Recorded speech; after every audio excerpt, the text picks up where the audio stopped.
Welcome back to the channel. In today's video, I'm going to show you how to hide members in a WhatsApp group. So let's get started. First, open the WhatsApp app on your phone. Now tap on the plus icon or the new chat icon in the corner. From here, select New Group. Now add the people you want to include in the group, then tap Next.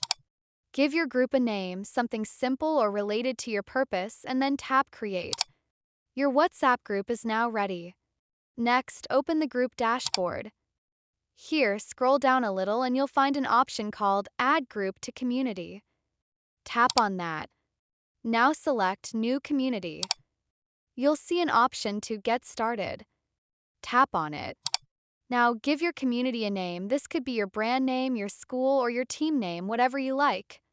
Once you enter the name, tap Create Community. Now your community is successfully created. After that, open the community dashboard. You'll notice that when you go inside the community, the group members are no longer visible to everyone.